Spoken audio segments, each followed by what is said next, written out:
bastante ha cambiado, o están cambiando las mujeres en la Argentina, que estamos en la CGT, dos mujeres, un marica en el medio de un panel.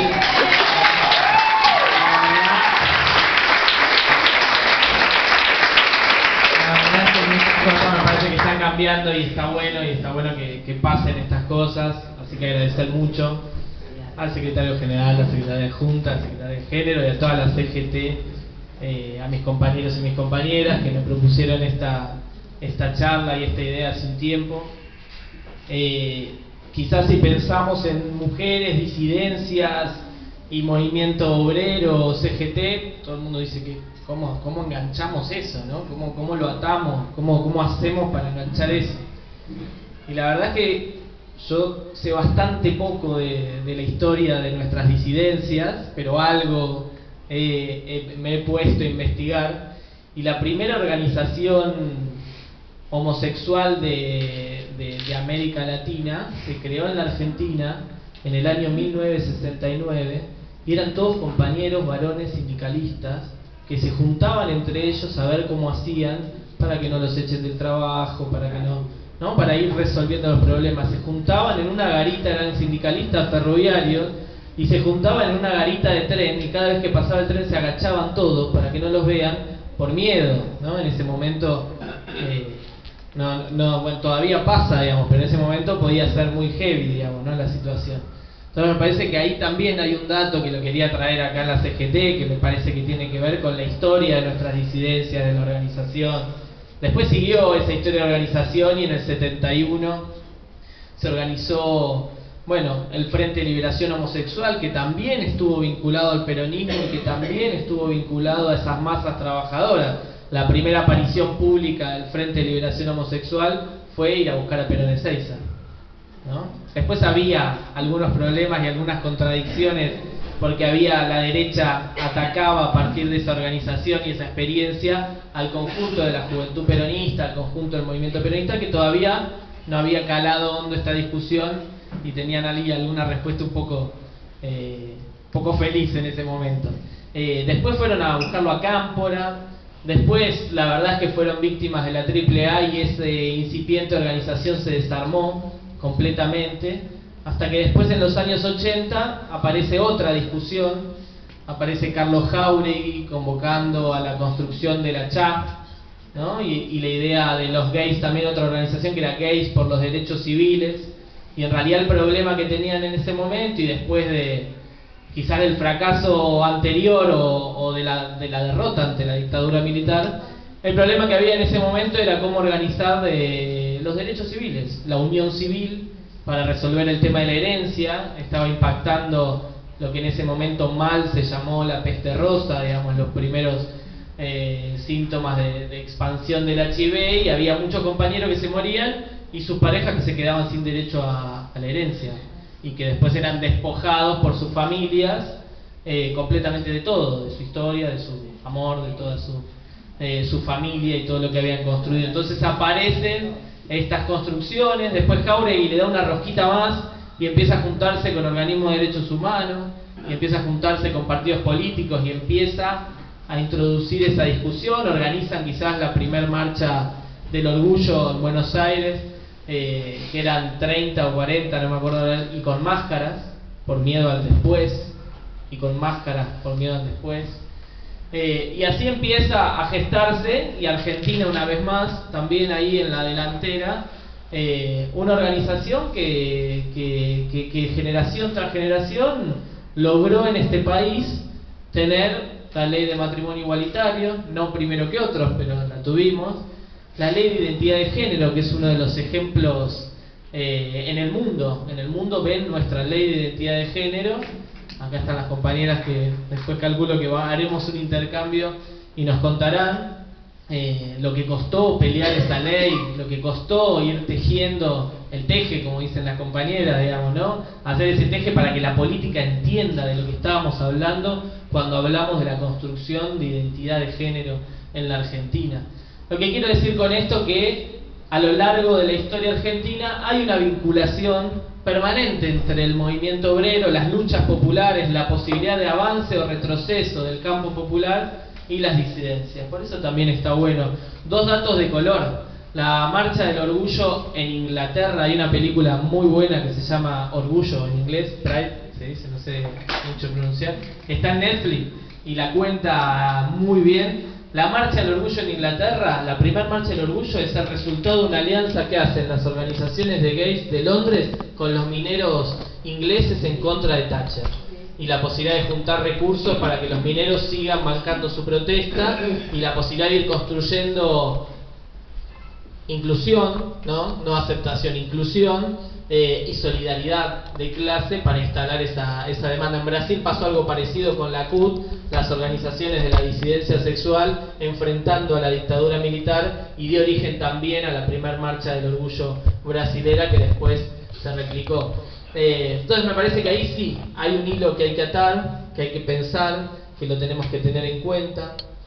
Yo pensaba que en una charla sobre feminismo, disidencia y trabajadores, yo no podía cerrar el panel porque me parece que las mujeres son las que están avanzando en esto. Me parece que hay que poder destacar el rol del feminismo en los últimos años en la Argentina y entendernos nosotros también a la disidencia como parte de ese movimiento feminista que hoy está, bueno, ustedes lo saben mejor, lo acabamos de escuchar, ocupando todos los espacios, moviendo todas las estructuras, dando vuelta o rediscutiendo o trayendo todos los debates de nuevo. Yo había pensado un poco en responder o reflexionar un poco en voz alta acá dos preguntas y después que hagamos un intercambio alrededor de esto.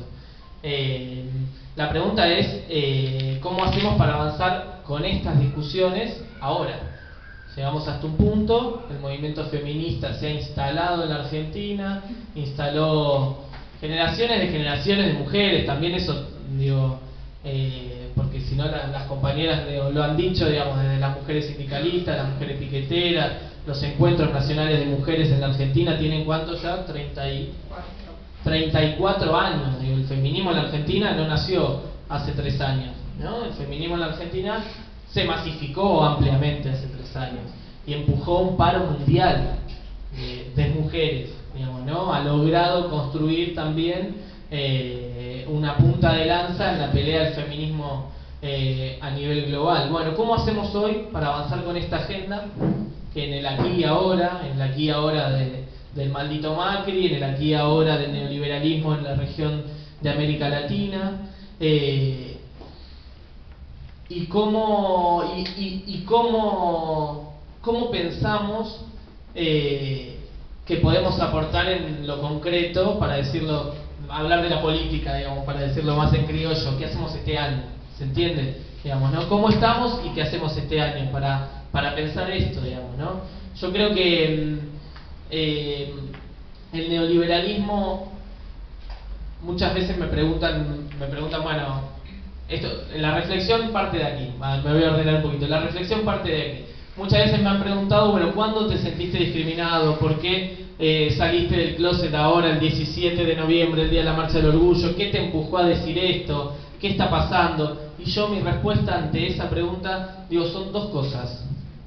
Una es el movimiento feminista, porque con el movimiento feminista, las disidencias, tenemos una alianza estratégica, que es contra el patriarcado, y que es contra esa estructura de poder, de distribución del poder, como bien lo marcabas vos, que hace que nosotros no podamos desarrollarlo integralmente, que hace que nosotros estemos en desventaja con los varones, que hace que haya desde injusticia salarial hasta injusticia social, en todos los planos de la vida, digamos, ¿no?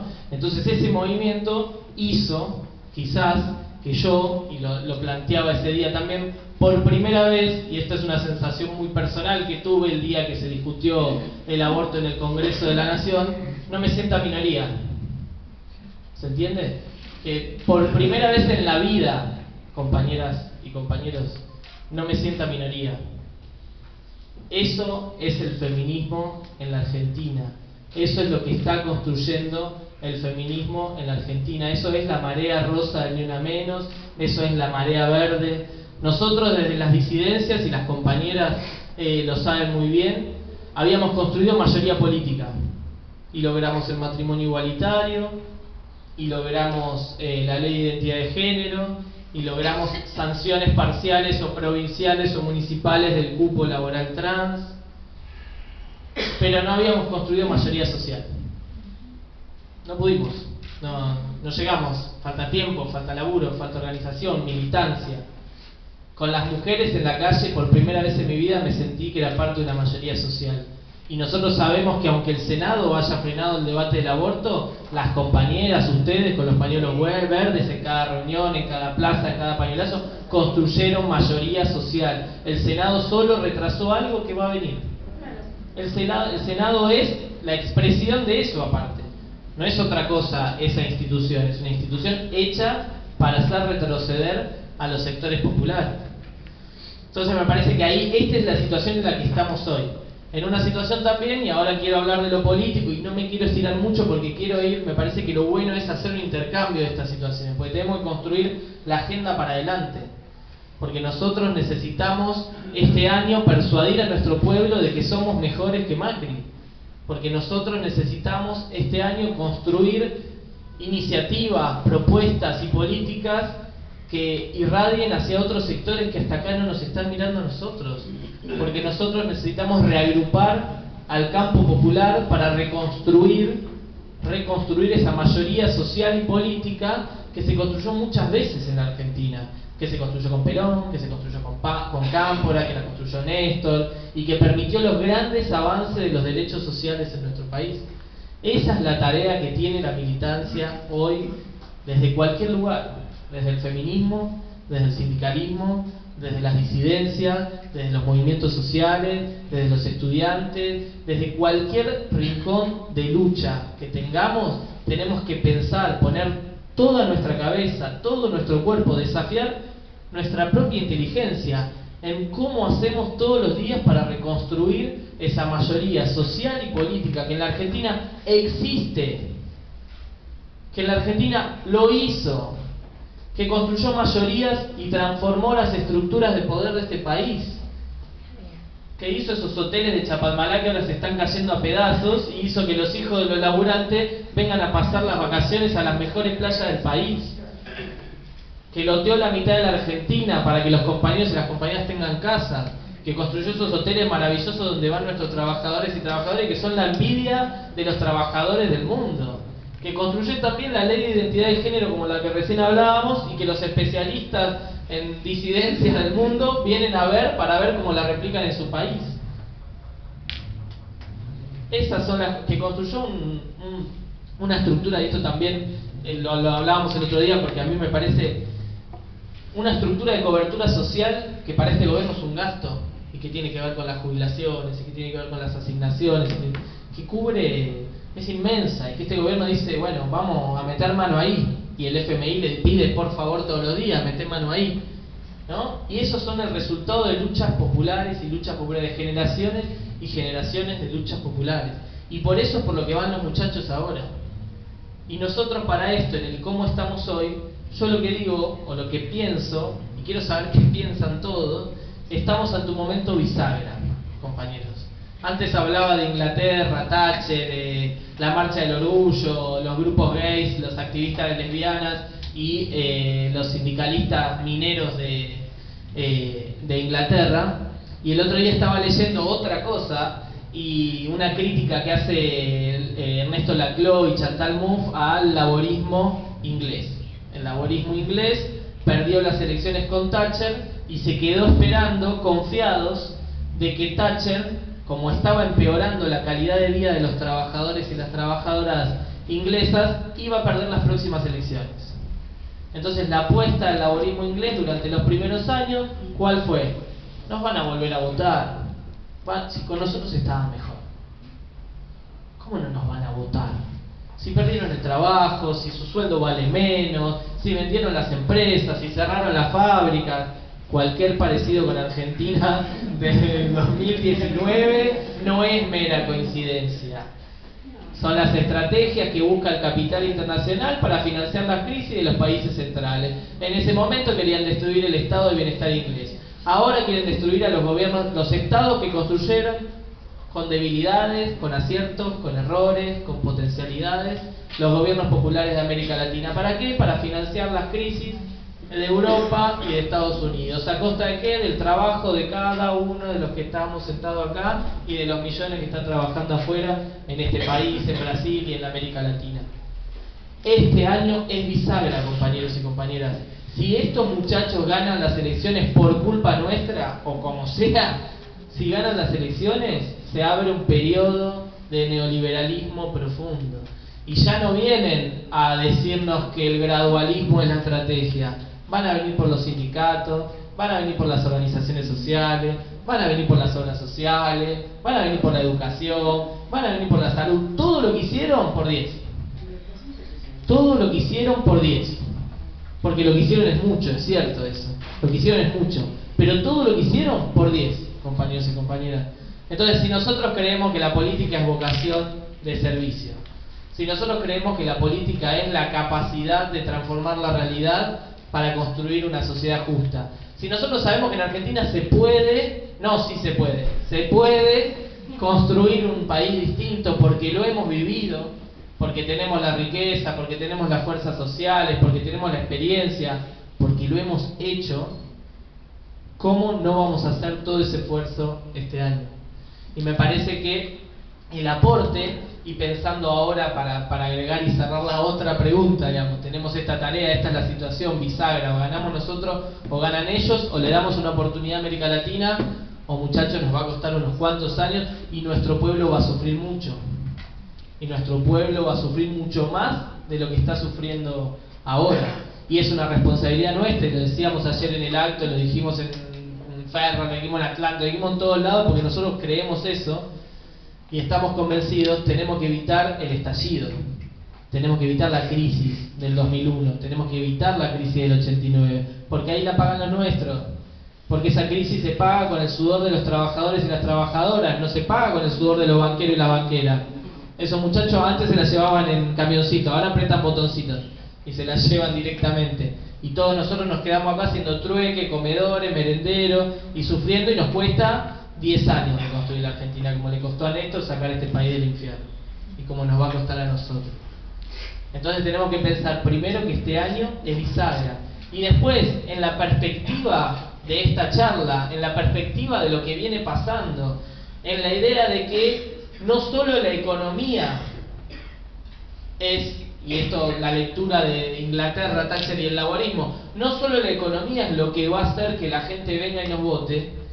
¿Cómo recuperamos estos inmensos movimientos sociales que se dieron en estos 3 años? Con los movimientos sociales en la calle peleando la emergencia social y la ley de emergencia social y San Cayetano y toda esa irrupción de esa alianza piquetera que pegó y fuerte. El movimiento de los estudiantes que también, y los feminismos. ¿Cómo incorporamos esa agenda, compañeras y compañeros? La unidad no es sin nosotras, dicen las compañeras. La unidad no es sin nosotres. La agenda que tiene que construir el campo popular no puede excluir los debates que nosotros estamos dando. No puede excluirlos en nombre de ninguna unidad superior, porque no hay unidad superior que la del pueblo organizándose y peleando por sus derechos, compañeros y compañeras. Entonces me parece que ahí está qué es lo que tenemos que pensar, cómo nosotros construimos también expectativa. No solo denunciamos lo malo que son ellos, cómo construimos expectativas. Y quizás si pensamos que la unidad se construye de abajo para arriba, y quizás si pensamos que el pueblo muchas veces nos enseña más cosas de lo que los dirigentes y las dirigentes pueden dar, y quizás si creemos profundamente en la organización popular como la forma en que tiene el pueblo para transformar la realidad, vamos a entender que los feminismos, que las disidencias, que los movimientos sociales, que el sindicalismo, que el movimiento obrero, que la unidad de todo eso en la calle es la llave para construir la agenda que necesitamos, ganarle a Macri en el 2019, hacer un aporte en América Latina para frenar este avance del neoliberalismo y empezar a construir las bases de una Argentina que nos incluya a todos. Nada más y muchas gracias.